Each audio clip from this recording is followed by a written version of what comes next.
Ya, bien, buenos días, estimados alumnos. Hoy en nuestro tema de hoy vamos a estudiar la taxonomía. La taxonomía, un ratito, ya. Como le decía, la taxonomía es una rama de la biología, ¿no? Y es igual, cuando nosotros nacemos, ¿no? Mayormente nos ponen o nos dan un nombre, ¿sí? Es igual, cuando los biólogos encuentran algún nuevo ser vivo, entonces ellos lo que tratan de hacer es clasificarlos y darle un nombre. Pero la diferencia que a veces en nosotros, a veces hay, por ejemplo, puede haber nombres repetidos. Por ejemplo, yo me llamo Julio César. ¿Cuántos Julio César hay, no? Pero en cambio los biólogos les ponen un nombre único. Ese nombre único van a conocer una especie viva con ese nombre, o sea, es un nombre único que van a entender. Y también lo van a clasificar de acuerdo a sus características que tienen esos seres vivos. ¿Quién se dedicó a hacer esto? Fue un médico, Carl von Linné, que aportó, digamos, métodos de clasificación. Para ello inventó un sistema que le sirvió para nombrar a los seres vivos y los llamó nomenclatura binomial. ¿En qué consiste esto? En clasificar al ser vivo, ¿no? En dos palabras, ¿no?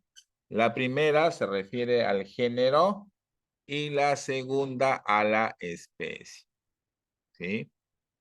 Por ejemplo, tenemos el nombre del maíz, o sea, la planta del maíz, en su nombre común, su nombre, digamos, vulgar es maíz, pero su nombre científico es Cia maíz. La cucaracha, ¿no? Esa canción, por ejemplo, ese es su nombre común, nosotros lo vemos, ¿no? La cucaracha, pero su nombre científico es Periplaneta americana, ¿no? Ese es su nombre científico de la cucaracha, ¿ya? Eh, pero no solamente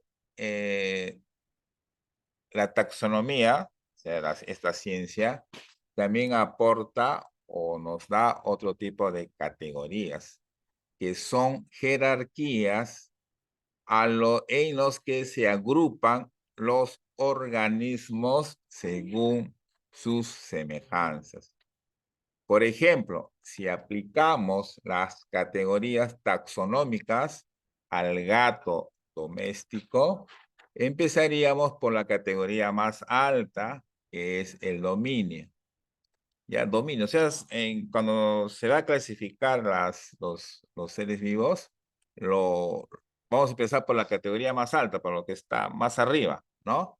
Entonces, lo que está más arriba, según esta clasificación, se llama dominio. Dominio.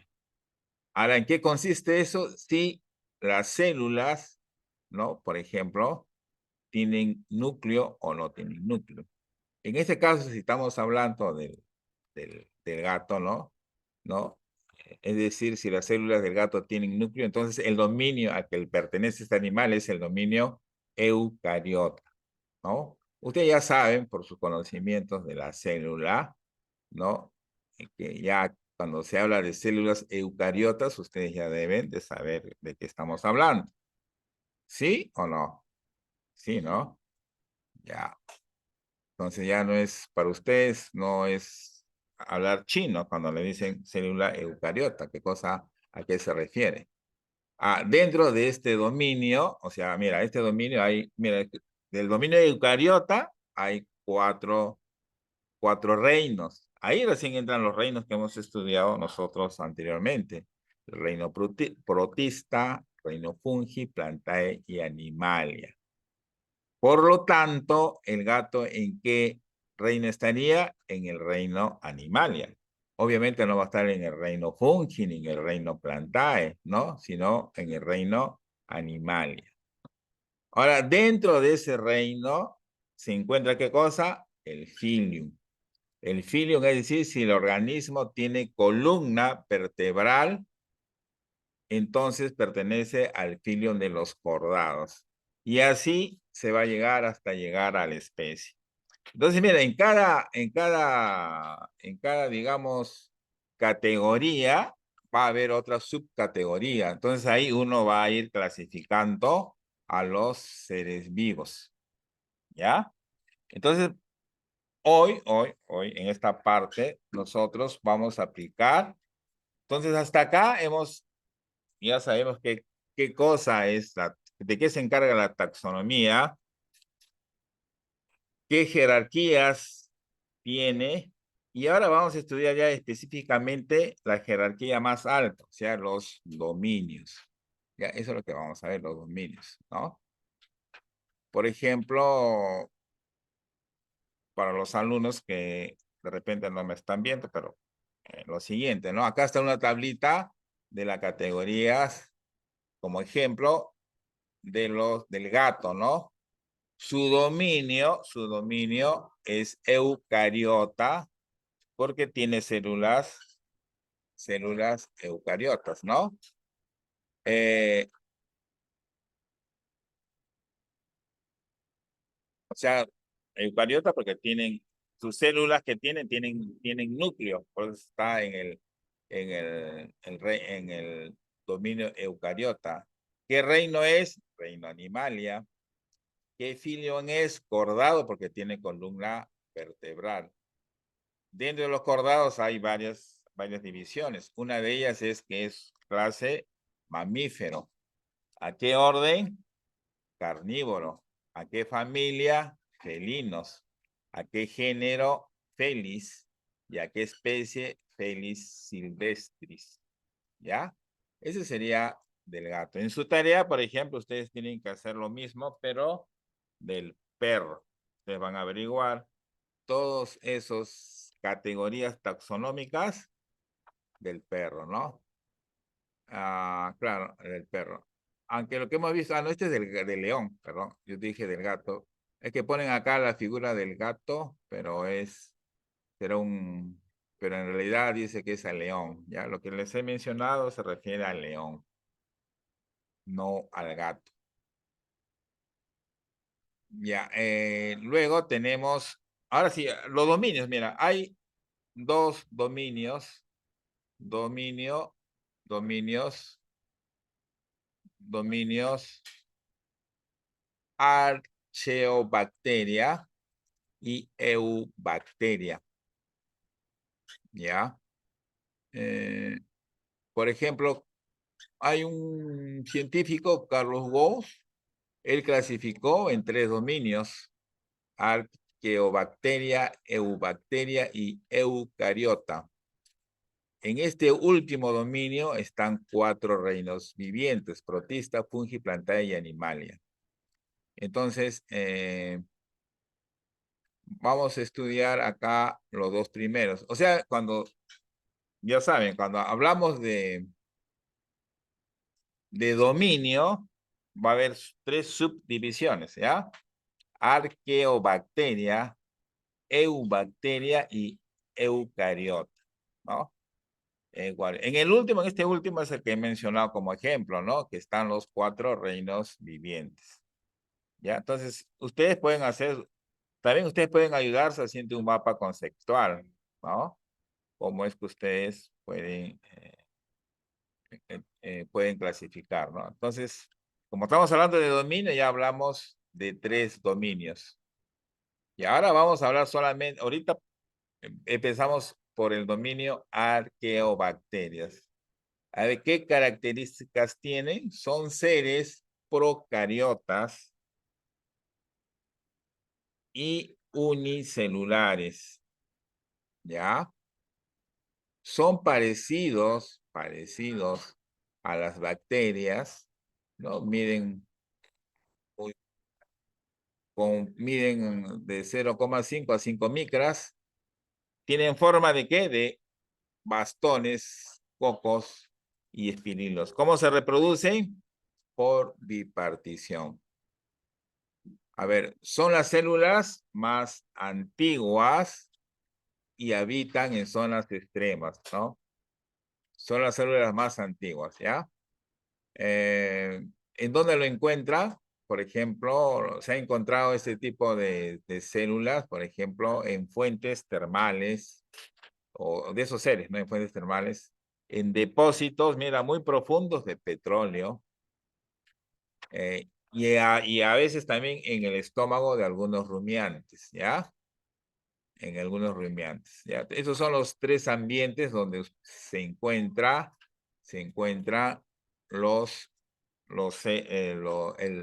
seres del dominio Archaeobacteria, ¿ya? Que su características son que son procariotas y unicelulares, ¿no? ¿Por qué es procariota? ¿Por qué es procariota? Cuando hablamos de célula procariota, ¿qué significa? No tienen núcleo, no tienen membrana celular, ¿no? Ya, y unicelular, ¿por qué es unicelular? Una célula. ¿Ya? Entonces, mira, entonces, ya de tres dominios, ya ustedes saben que el dominio Archaeobacteria son las células más antiguas y son procariotas y unicelulares. Ahora pasemos a otro dominio, las eubacterias. Dentro de este grupo es lo que nosotros ya estudiamos, ¿no? Hay dos grupos de eubacterias, las bacterias y las cianobacterias. Las bacterias son también organismos unicelulares y procariotas. También tienen forma de cocos, bacilos, espirilos y vibrios. Tienen como material genético el ADN, ¿ya? Poseen pared celular, membrana celular, para movilizarse, tienen flagelos y también tienen citoplasmas. Estas bacterias se reproducen por bipartición, ¿no? Por bipartición. Al igual que el dominio Archaeobacteria, ¿no? Ahí la diferencia entre ellos dos es que las eubacterias o las bacterias son más grandes, ¿no? Tienen otro tamaño. También que tienen material genético, ADN, cosa que no tienen los del dominio Archaeobacteria, ¿ya?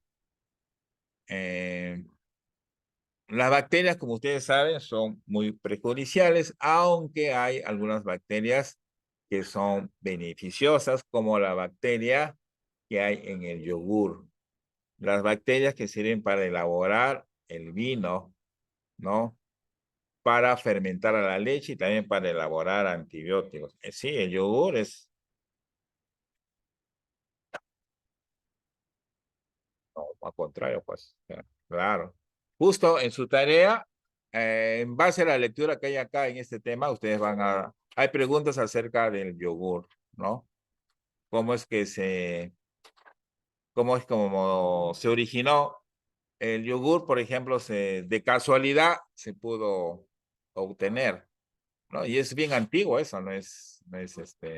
Acá, bueno, ustedes van a ver en las separatas que tienen ustedes, eh, el tema, se habla mucho sobre el yogur, ¿no? ¿Qué cosa es? Por ejemplo, es un producto probiótico, por ejemplo. El yogur se inventó por casualidad, mira, 2000 años antes de Cristo, ¿ya? Antes de Cristo. 2000 años antes de Cristo, cuando los nómadas búlgaros transportaban en sus caballos odres cargados de leche. O sea, nómadas, ¿saben qué es nómadas, no? ¿No? Que están de un lugar a otro.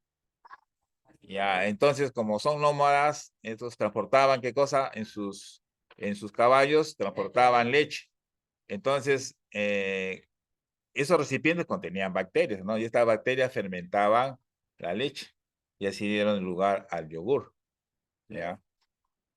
Claro. Claro, el yogur, por ejemplo, cuando ustedes consumen el yogur que a veces uno consume así ya de fresa, ese ya es un yogur ya un poco elaborado, pero el yogur verdadero es el yogur griego, porque le llaman, ese que no tiene sabor, es yogur puro.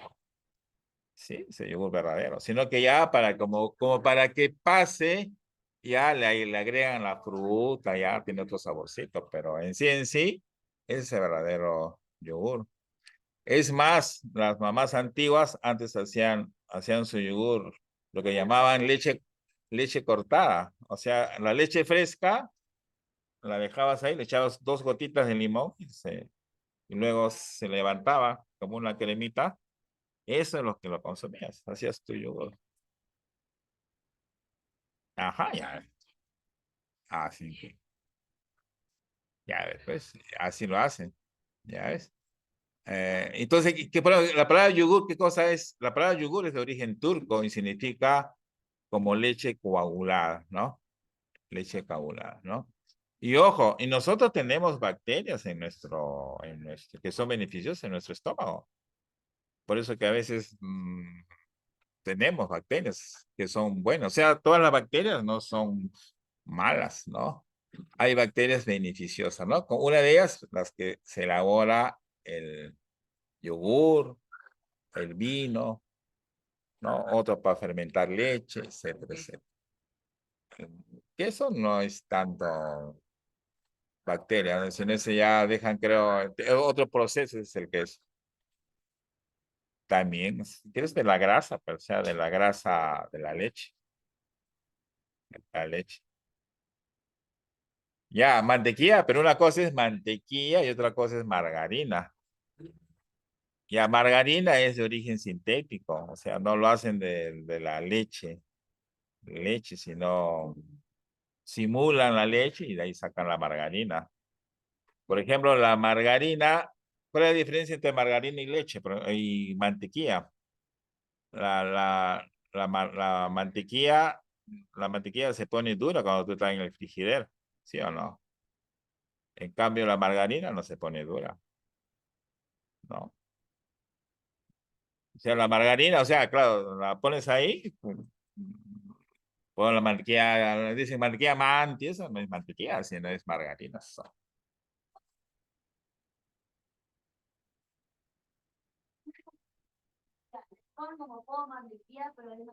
Margarinas son, pues.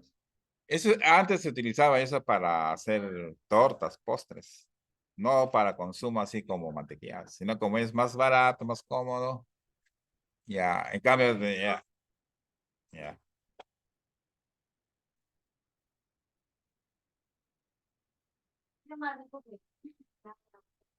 claro, sabe más rica y es más vitaminosa, en cambio eh,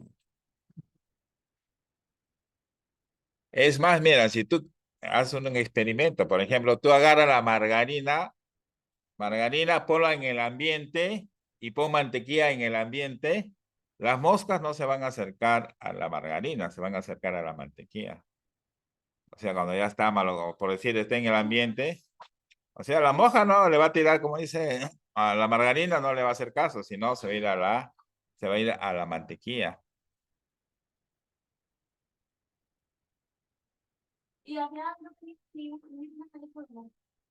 Es así es. Ah, así es.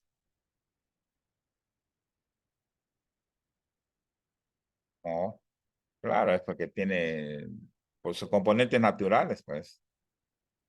Claro. Listo, entonces esas son bacterias, ya, entonces hasta acá hemos hablado del reino de las eubacterias y son dos bacterias. Ya hemos hablado ahora vamos a hablar de las cianobacterias. Mira, las cianobacterias tienen la capacidad de realizar fotosíntesis, ¿ya? Fotosíntesis.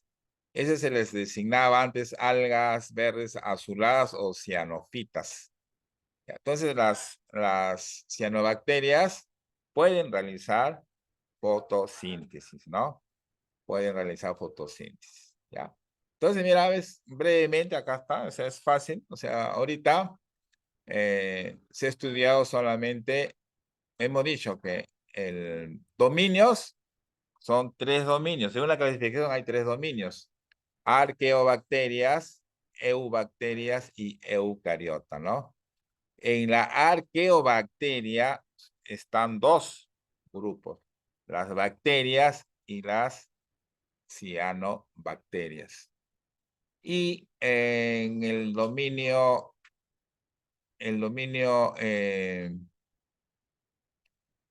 cianobacterias o las cianobacterias son capaces de realizar fotosíntesis, ¿no? Son dos grupos, ¿no? Ya.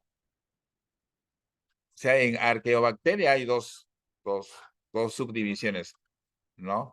Las eubacterias y las cianobacterias. En las eubacterias están las bacterias y cianobacterias.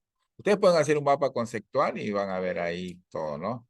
Claro que son más las bacterias que son, digamos, causan enfermedades, ¿no? Que otro, ¿no? Y ustedes dirán, ¿y en dónde están los virus? No, los virus, ¿en qué dominio? ¿Dónde estarán? ¿En qué reino?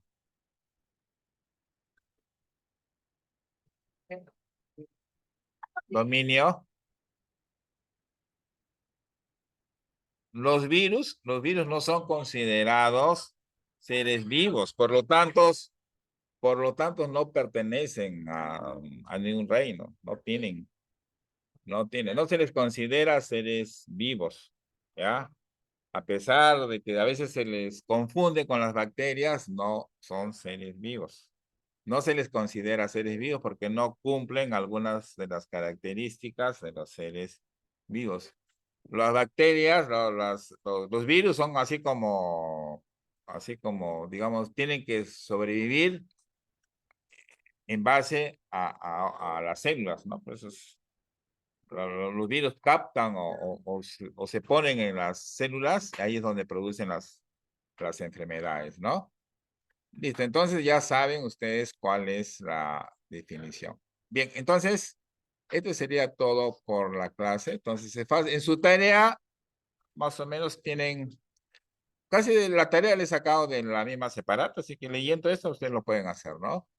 Eh, Hay preguntas sobre el yogur y acá también hay aplicar la categoría taxonómica del perro, ¿no? O sea, tienen que decir qué dominio es el perro, qué reino, qué filium, ¿sí? Bueno, ¿qué dominio será el perro? No, dominio. Hemos dicho que son 3 dominios, mira, 3 dominios. Por ejemplo, si el león era eucariota, ¿qué dominio será también el perro? También es eucariota, pues, porque ¿qué se refiere a eucariotas? Que tienen células con núcleo. ¿Ya ves? Hasta ahí es casi igual. ¿A qué reino? Animalia. El filium se refiere a que si tienen columna o no tienen columna. Entonces es el filium cordados. ¿Ves? Hasta los 3 primeros ya tienen ya fijo. El dominio es eucariota, reino animalia y filium cordados, porque los perros tienen columna. A partir de clase, orden, familia, género y especie ya tienen que buscarla, ¿no? ¿A qué clase, no? Por ejemplo, vamos a ver si coincide con el león, ¿no? En clases también puede ser clase mamífero, ¿no? Porque el perro es mamífero. En el orden carnívoro puede ser también. En familia, género y especie, donde va a cambiar ahí. Familia, género y especie. No, género se refiere, no se refiere a esa parte de sexo, no, se refiere a otro tipo a género, feliz. Por ejemplo, el león es feliz, feliz. Aunque no sé, ustedes averiguan, porque acá en su separata hablan de león, pero tienen la foto del gato. No creo que sea el león chiquito, un león chiquito no parece un gato. Ese parece gato, no parece león. Bueno, entonces así sería todo por esta clase de